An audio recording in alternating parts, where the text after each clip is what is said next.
It's been 7 years since the last Star Wars movie came out in theaters, which is insane to say out loud. So here's my updated ranking of every Star Wars movie, at least the live action ones. What's going on, guys? I'm Chris, and welcome back to another video. So today I have my updated ranking of all the live-action Star Wars movies. Of course, I didn't feel like talking about the Clone Wars movie from 2008, and I don't think you guys wanted to hear about that. But when it comes to the 12 films, there's 3 trilogies and 2 solo films, one of them literally a solo movie. Before I get into my ranking, though, hit that like button, comment down below your ranking of all the Star Wars films, including The Mandalorian and Grogu, because of course that is the reason that I am making this video. That film is now playing in theaters. Check out my review linked up above. And if you haven't already, consider subscribing so you can be notified for all of my future videos. But I rewatched all of them leading up to Mando and Grogu, and it is worth noting I watched all of Andor as a part of this as well for the first time. I had seen season 1, so I rewatched that, and then I watched season 2 for the very first time, and what a treat that was. I will save my thoughts on Andor for when we get to a certain movie on this list. But before I dive into the ranking, I gotta say, Star Wars is my childhood. It is the reason I love movies, and it really means a lot to me. So this is coming from a lifelong Star Wars fan. I'm gonna be brutally honest. In dead last, at number 12, no surprise to anyone, is Star Wars Episode 9, The Rise of Skywalker. I kid you not, I had not seen this movie since theaters. It is my least watched of all these films.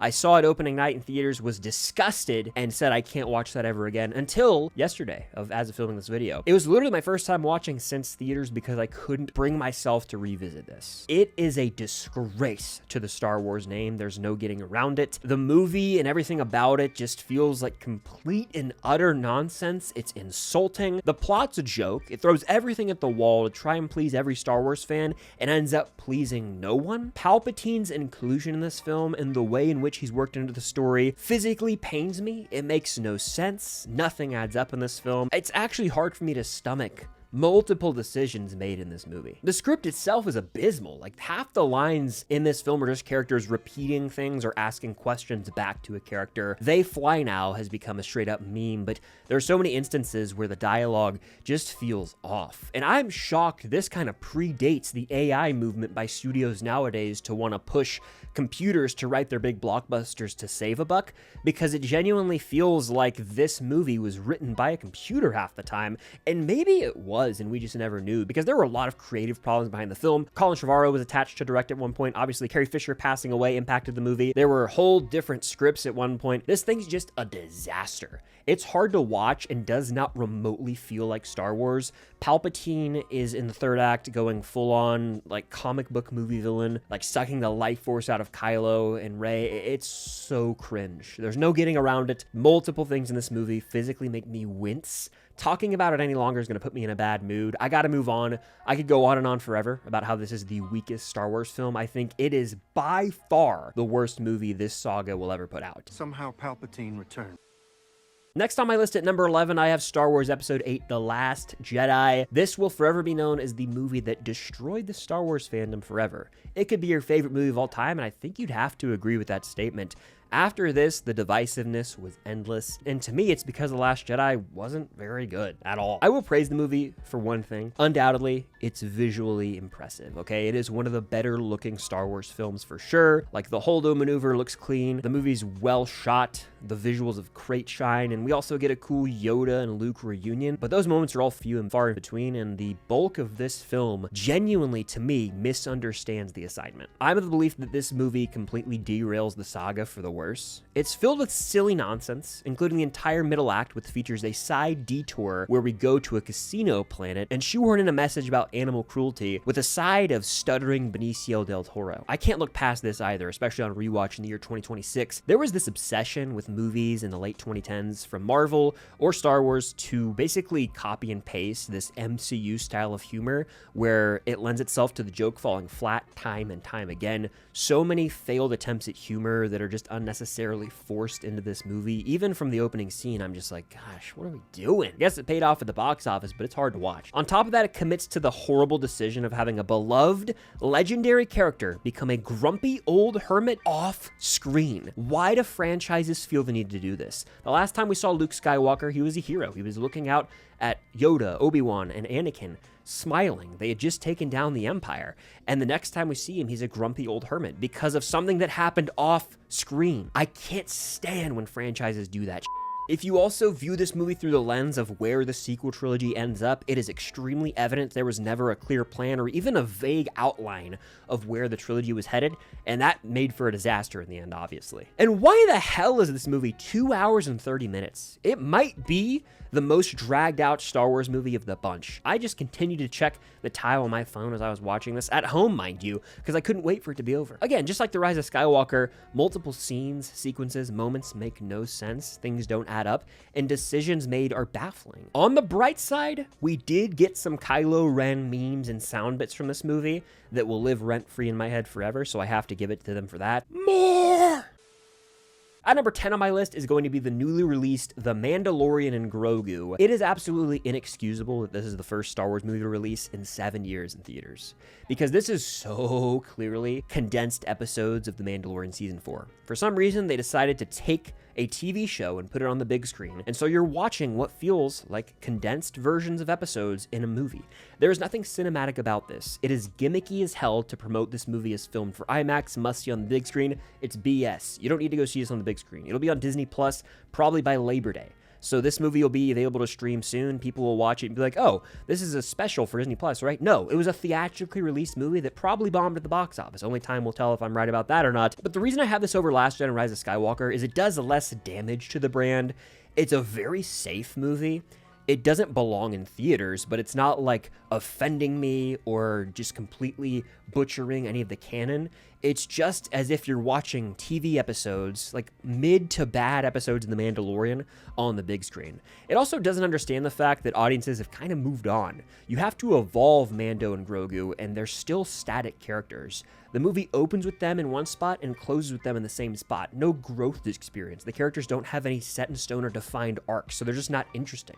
These characters have become boring, which is wild to say, and the big offense is that this movie's committed to the Grogu cuteness shtick. He's gonna do this little force maneuver and make a joke, and then Babu Frick and his buddies are gonna get involved. It's like if the MCU was still dwelling on Baby Groot all these years later. You gotta know when to move on. The entire thing's emotionally empty. I had no investment, and I love the first 2 seasons of The Mandalorian. This is the way. After season 2, I was like, this is great. Star Wars is back, baby. But season 3 was a dip in quality, and this continues with that trend, unfortunately. It's drawn out. It's 2 hours and 12 minutes. The pacing is awful. It's such a slow movie, and because, like I said, it feels like multiple episodes of a TV show condensed into one, anytime momentum would pick up, it would screech to a halt pretty fast, and you'd be sitting there for 20 minutes wondering what's next. The final product, both visually and from a storytelling standpoint, feels like something that was made for TV, not a movie. That is the major issue here. This should not have been released in theaters. I don't know why this was the decision Star Wars made. They could have just maybe switched it with Star Wars Starfighter, or just put this on Disney Plus. Or hell, crazy idea, just make a 4th season of The Mandalorian. For the remainder of my list,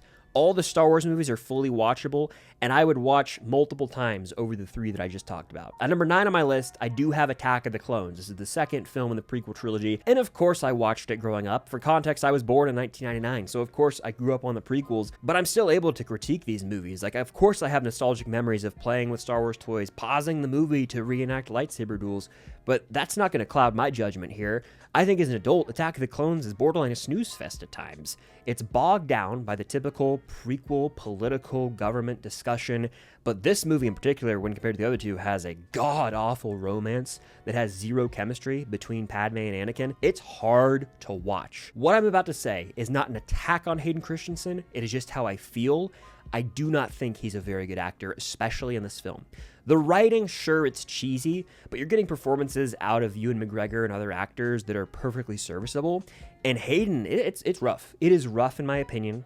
I wish him all the best, nothing against him, but I'm not going to just sit here and lie because I like the character Anakin. He can't bring it, and it's very clear in this movie. Now, there is a lot to love with Attack of the Clones. The entire Detective Obi-Wan storyline is a real highlight as we see him going to Kamino, seeing the formation of the clones, learning more about what's going on. You get Jango Fett involved here. The final battle, the Battle of Geonosis with the clones, showing up and around the survivors, a perimeter create. Great line from Yoda. Like, I'm digging all that. Mace Windu, this party's over. How could you not love it? It is like a child's dream watching the final act of this movie, and it still has high entertainment value today. but it takes so long to get there. A lot of this movie, again, bogged down by an uninteresting romance. I do wish they did more to fully flesh out Anakin's slow burn turn to Darth Vader. One scene in particular is cut short when he goes and finds his mother Shmi dying and then he massacres Tusken Raiders. I feel like that was cut off. If this was a PG-13 movie, I feel like they could have maybe drawn that out a little more, had a few more moments like that, sort of focusing on his turn.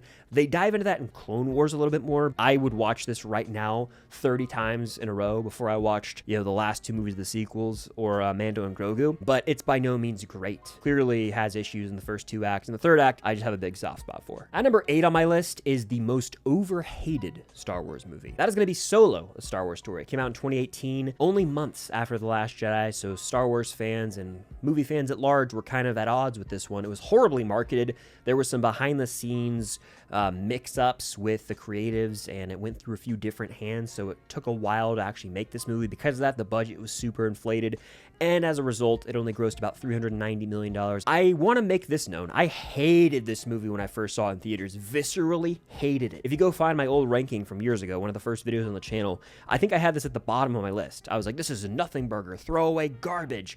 I then rewatched it years later in 2022, and I had a blast with it, like a full-on change of heart. Now, having revisited, I guess, 4 years after that rewatch, it's dipped down a little for me, but it's still a solid 3.5 out of 5. These are the kinds of movies Star Wars need to be making. Space adventures. Not everything has to be connected to the Skywalker saga. I know this is technically a Han Solo prequel, so by definition, there are some prequel cliches and tropes that I don't need necessarily, like how he gets his name and his blaster and the dice. Like, there's just things that we don't need to see, but they felt like they had to check the boxes with, so that's kind of frustrating. But there's heists, there's hijinks, there's the Kessel Run sequence, which I find to be riveting. There is a performance from Alden Ehrenreich that's doing its best to recreate the magic of Harrison Ford. You cannot replace a Harrison Ford, obviously, but he's doing his best, and Ehrenreich has gone on to prove he's a pretty great actor with, charming charisma. You also have the highlight MVP of this movie in Donald Glover, or Childish Gambino, if you will, playing Lando Calrissian. Absolute scene stealer, and we need more of him. I don't know what's going on with his project. There was going to be a show on Disney+, then it was going to be a movie. It might still be in development. Probably will never see the light of day, sadly, but I want more of him as Lando ASAP. You also see, like, Chewie and Han meeting. There's a lot of cool origins here, and I enjoyed the space adventure. This felt Star Wars to me. Like, there's bounty hunting, double crossing, space battles. Like, it's filled with vintage Star Wars moments. Admittedly, the third act's the weakest. I think that kind of leaves a sour taste in a lot of people's mouths. The first two acts, super fun Star Wars adventure. The last act kind of just ends on a whimper, which is not what you want in any movie for that matter. So that might leave a sour taste in people's mouths, but it's not the most memorable. It's a little forgettable at times. So that's why it falls to the 8th spot, but I can confidently say Solo's not really given a fair shot by a lot of people. I challenge you to go rewatch this movie in the year 2026, and you'll probably have a decent time with it. It is not one of the best in the franchise, but it is significantly better than I gave it credit for back in 2018. At number 7 on my list, I have Episode 1, The Phantom Menace. I gotta come clean. This movie came out the year I was born.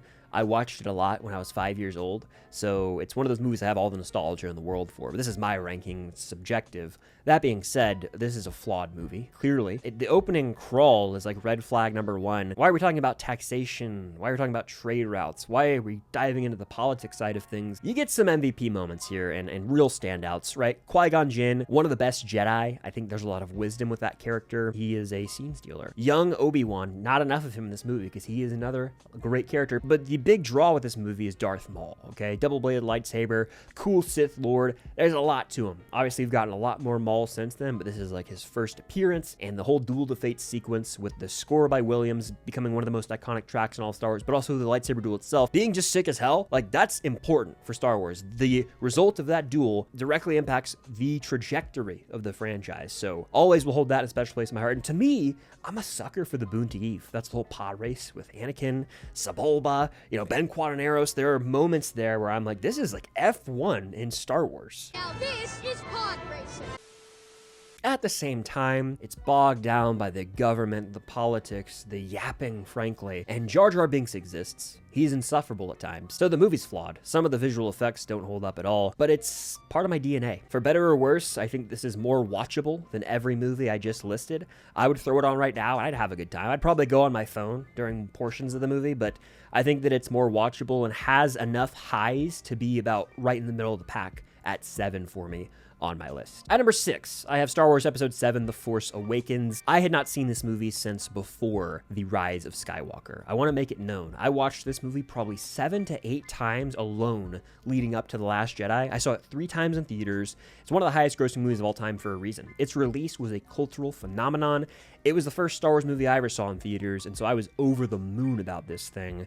And I still think it holds up as a blast. However, it is very important to watch this movie as a standalone. And that's challenging. When you know what happens in 8 and 9, that can bleed into your perception and enjoyment of this movie, and it inherently does impact the rewatch value of it, in my opinion.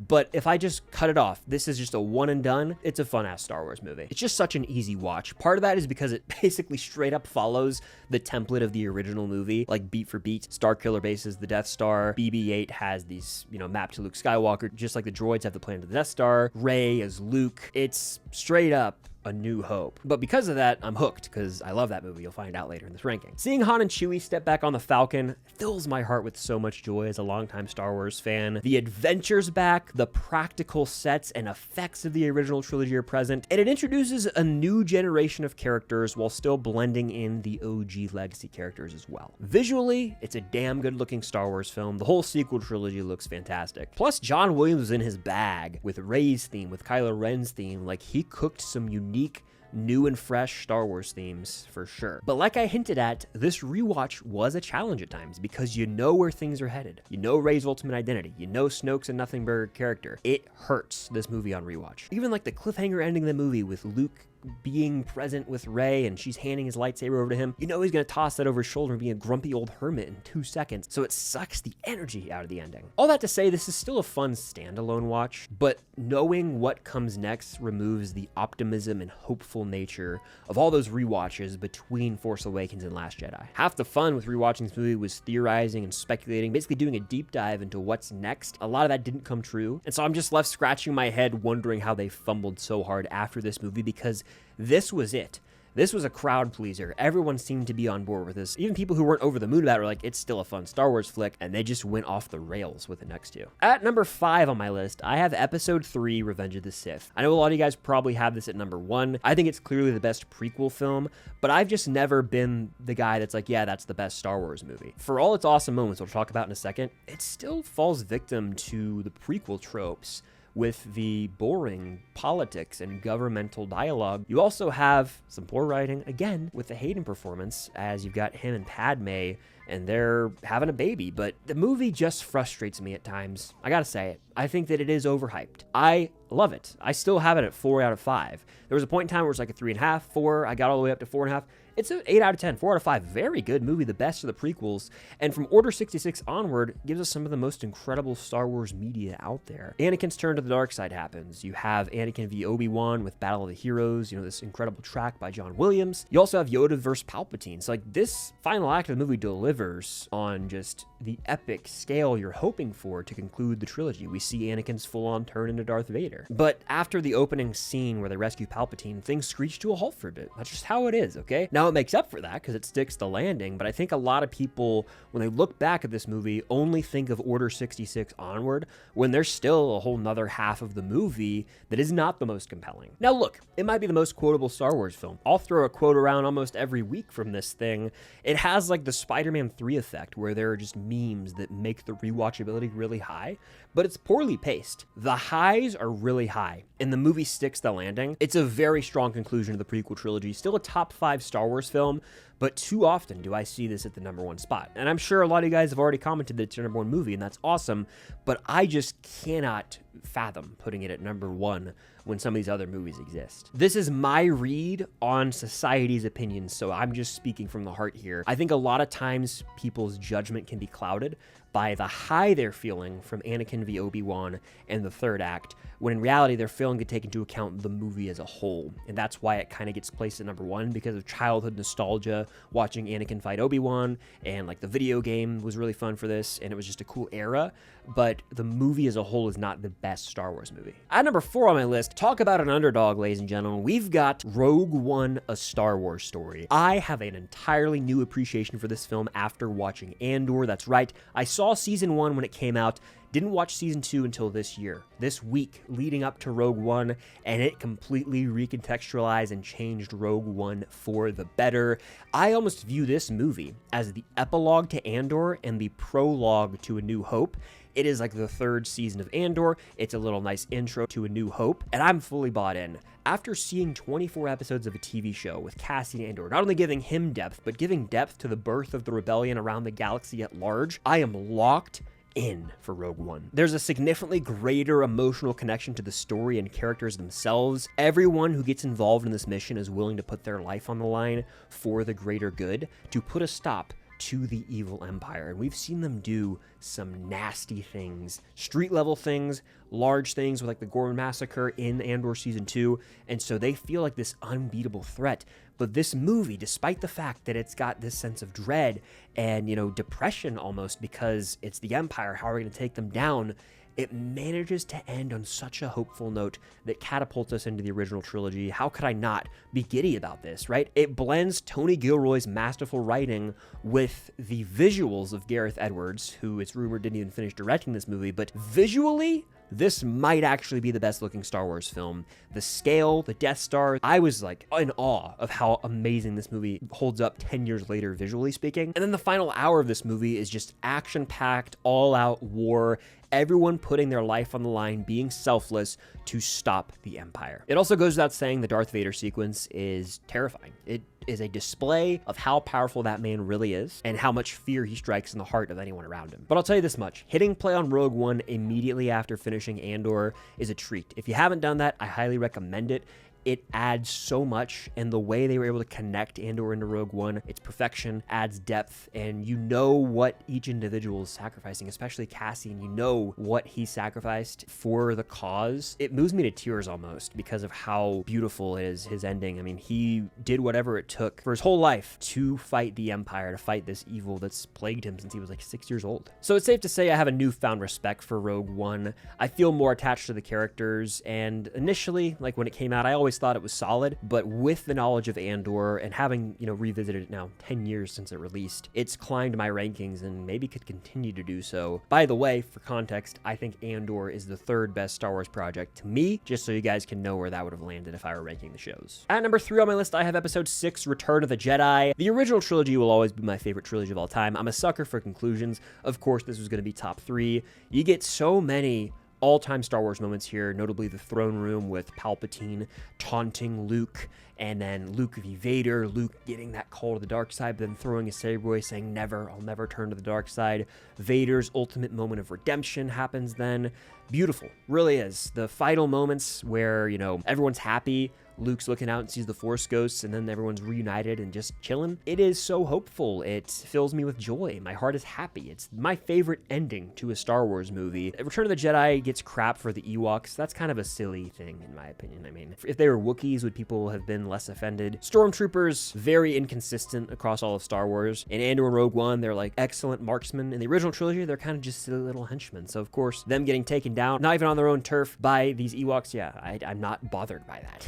And I know Jabba's palace is also divisive, but I think it's a logical conclusion to the Jabba arc. We finally get to see Jabba, at least if you're watching it in release order, and it's a great breakout for Han. So I'm a sucker for Return of the Jedi. It's top 3 for me, but the top 2 were always going to be 1 and 2. The order can change for people, but these are most people's top 2, I feel. My number 2 is Episode 5, or The Empire Strikes Back. This is darker. It might be the darkest Star Wars film, and it contains the greatest plot twist in cinema history, you could argue, where Darth Vader reveals, no, I am your father. He tells Luke that. That is one of the moments in cinema history where everyone just remembers watching it. It's just been ingrained in me for so long. I watched this movie at such a young age that it's just been known forever. You've got the Han and Leia romance, so well written and well handled. The I love you, I know moments. Luke v. Vader that culminates with that reveal. And then a lot of the stuff on Dagobah with Yoda training Luke is really like the foundation of the Jedi that we know of in Star Wars. Again, if you're going in release order. All their training sequences are pure gold.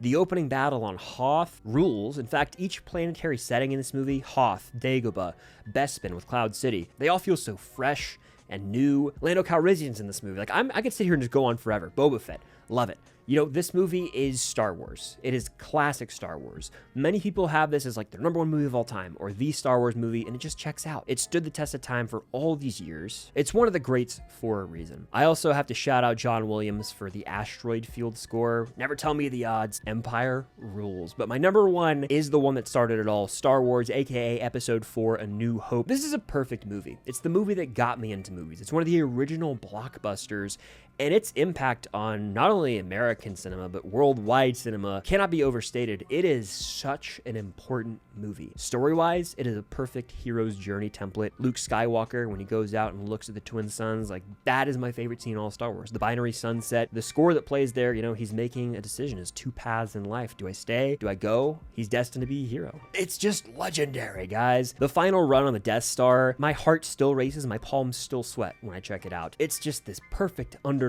story. By the time you reach the end of the movie, you can't help but hit a fist pump and be like, let's run it back. If I were a kid when this movie came out, I would have seen it a million times in theaters. I imagine seeing this thing back in '77 on the big screen was a fever dream because of how unreal it all looked. Visually, it was like a first of its kind on the big screen. The use of miniatures is so impressive. The visuals really have held up. It's impressive all these years later. But this movie is George Lucas's baby. It's clearly taken inspiration from a lot of other projects, notably Hidden Fortress, Akira Kurosawa's film. I watched it years ago because I had heard that was a huge inspiration, and that holds true. The duel between, you know, Ben Kenobi and Vader feels very samurai-esque with the choreography of the fight. Everyone has their moment with the character entrance. Han Solo, Captain of the Millennium Falcon. Han shot first, by the way. You know, Ben Kenobi has his time to shine. Vader here cements himself in one movie as like the most iconic movie villain ever. His breath alone strikes fear at everyone around him and is instantly recognizable. So Star Wars has been culturally relevant for all these years because of this movie.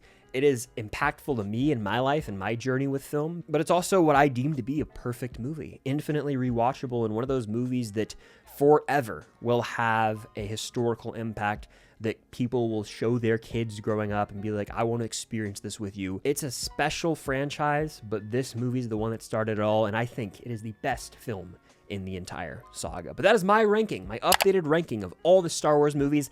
Let me know your ranking down below, and of course hit that like button, subscribe into that notification bell, and be on the lookout for more videos coming very soon. But thank you guys as always for watching, and until next time, may the Force be with you.